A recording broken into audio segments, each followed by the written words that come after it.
Hello, hello. Hope everybody's doing well today. Reporting from the Rocky Mountain bunker. It is freezing cold, and I will plan to go outside as little as possible. I was thinking something this morning. For all intents and purposes, I'm a stay-at-home dad.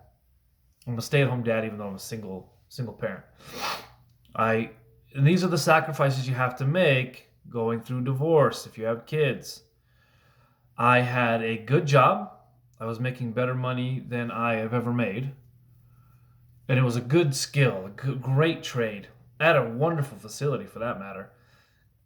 It was great. But I was working night shifts. Not a big fan of night shifts, but I knew as that divorce date got closer and closer, um, if I showed up working nights, I wouldn't be allowed any parenting time. And maybe just have the weekends or something like that. In hindsight, perhaps I should have kept that job. Um, but my time with my son would be very limited, right? So I got a different job making less money for three 12-hour shifts. Three 12-hour shifts. So I work three 12-hour shifts and then a week. And then I'm off for 4 days. And for those days, even though I don't have 50-50 custody, I'm really close. And so, like today, I'm a stay at home dad. My boy and I, we wake up, we do breakfast, we get him all ready for school. I take him out, I drop him off. I come home, I clean the house, I do some dishes, I get some stuff ready for later on. I got to go out and run some errands here in a little bit, and then I'll go to the gym, and then I will go pick up my son from school, and we'll do whatever we need to do after school. Make sure he gets his homework done, things like that. Being a stay-at-home parent is amazing.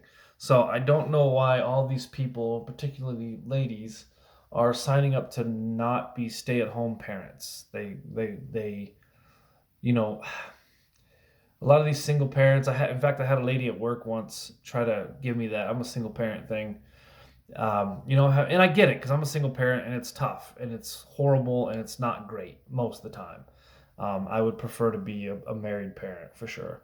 But she tried, well, I'm a single mom and this, and I can't believe this. And I'm just this lowly single parent. And I told her, I was like, look, so am I. Like, you can't get special treatment. We'll handle this as needed accordingly, but you don't get special treatment because you're a single parent. Like most moms are single moms now. So, but it seems like many of these single mothers they line up to be single moms, um, and they have to go back to work, and they have to usually answer to a dickhead male boss, but they'd rather answer to a dickhead male boss than to work things out with their parents, with their kid's dad, right? So anyway, neither here nor there.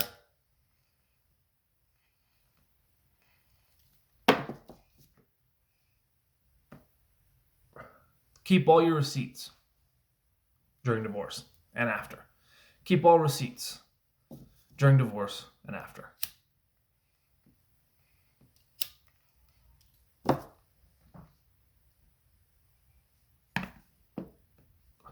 I got an email yesterday from Child Support Office saying that I have not made a payment, that I was delinquent of my child support. And I went through my receipts and put them all in order. And I said, bullshit. I pay this. I pay this. The last person you want to hear from is, is the government on this stuff. You already had to give your left testicle to go through divorce, right? You pay through the nose. It's horribly lopsided. Okay. To dads. We all know that. This isn't a mystery. Crimea River, it's a shit system, right? And it's really great at separating dads from their children. Um, so I called back. It was an email, and I called the number back and had to leave a voicemail. And I went in there and to the child support office.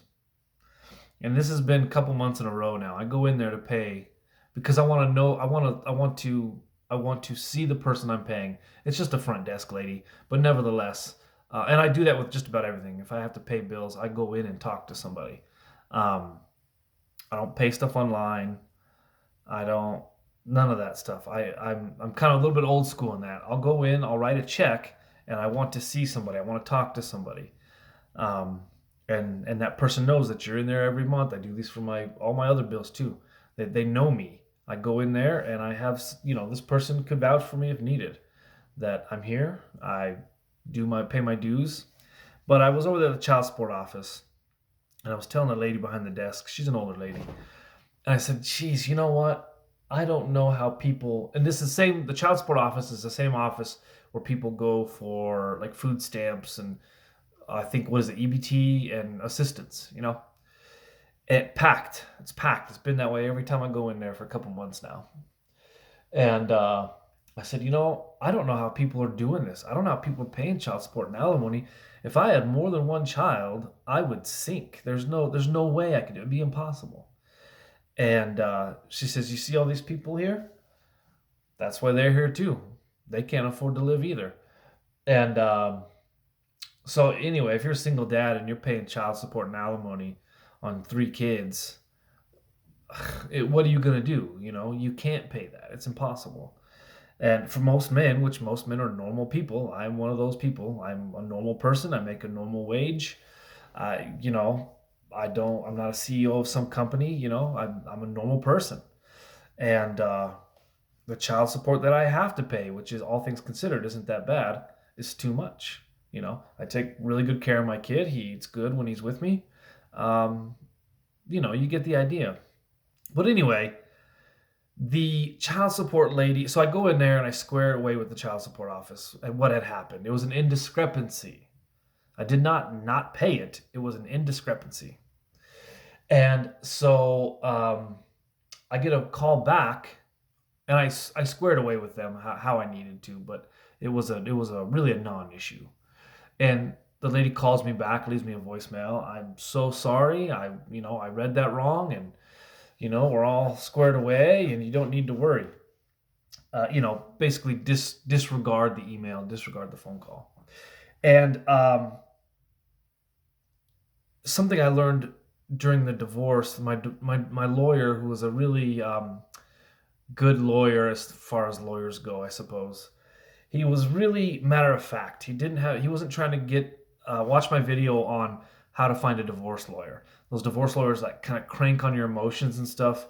You don't want those guys. You just want people that are very matter of fact in the divorce.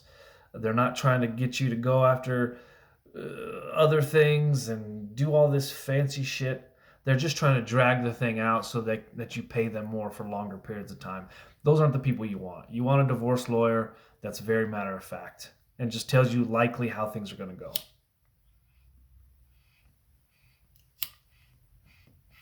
But he was telling me how, on a particular instance, something that I needed to record during this whole time. And I didn't want to do that. And I remember telling him I didn't want to do that. Like, I don't want to take her to court for these things.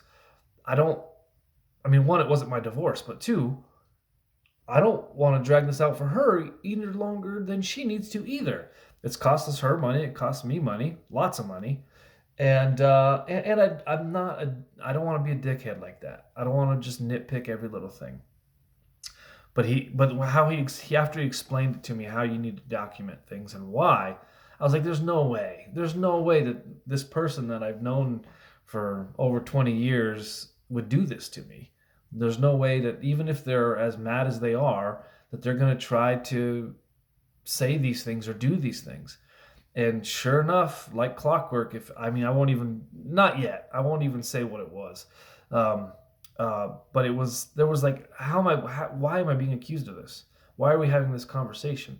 And I had to talk to the judge through some instances that they weren't horrible, they weren't bad, but they were just, I didn't understand the game that we were playing. And I didn't know that I had to keep a tally and a record of things so that I could be a father. For what reason? I'm not a bad dad. I've never been a bad dad.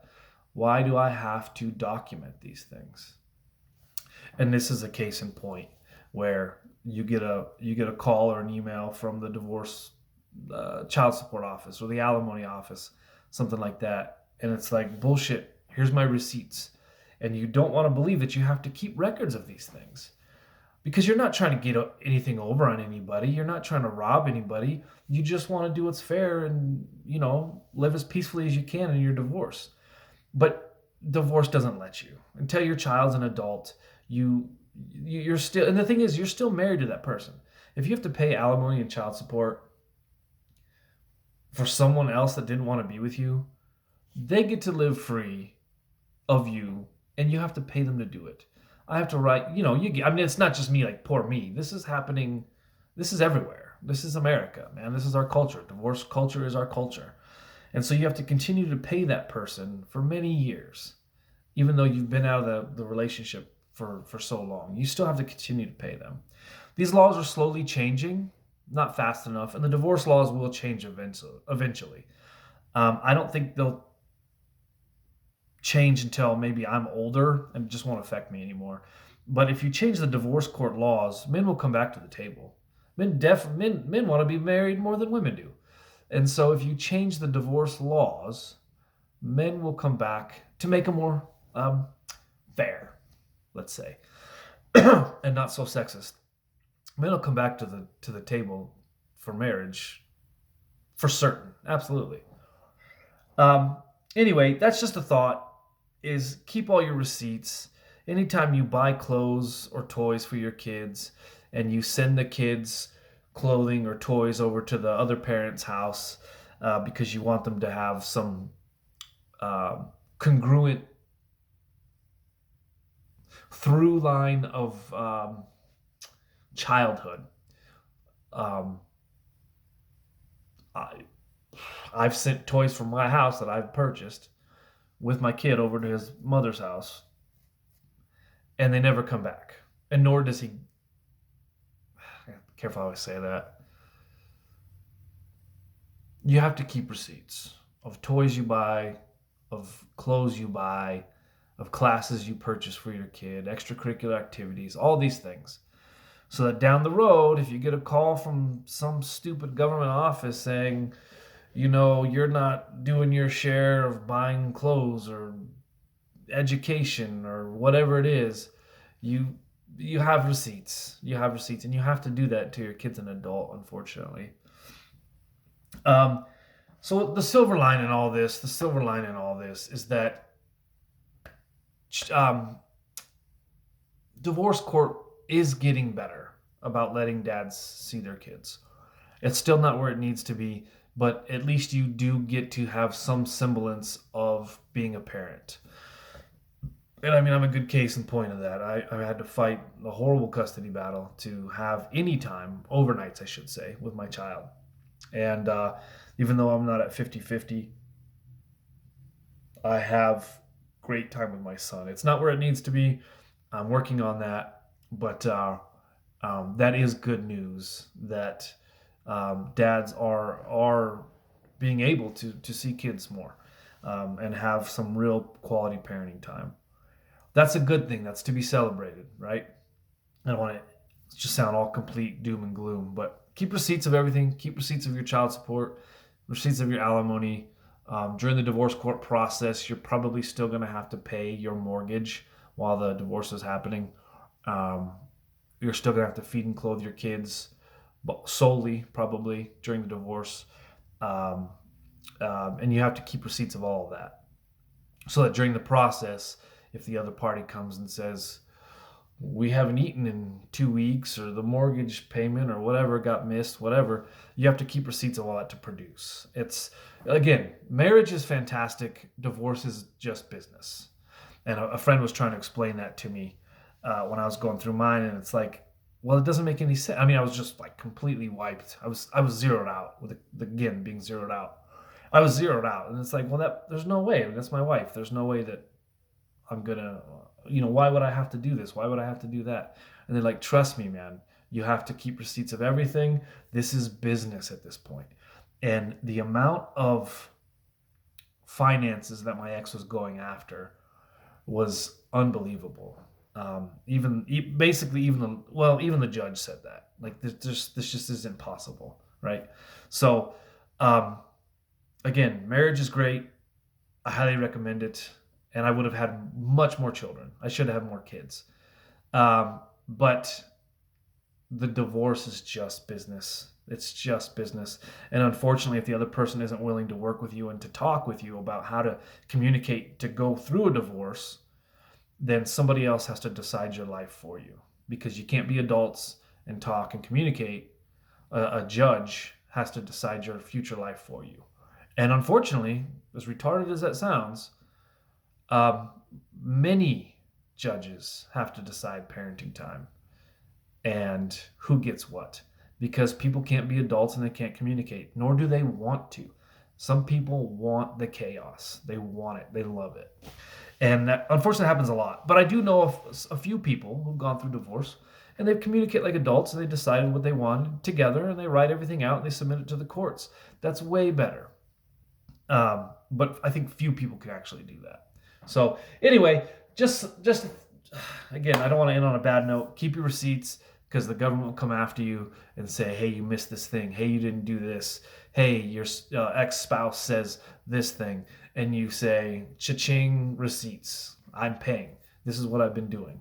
Here you go, receipts, receipts, receipts, right? To cover your ass. But again, the good news is that the divorce court process is slowly becoming more equal. That is good news.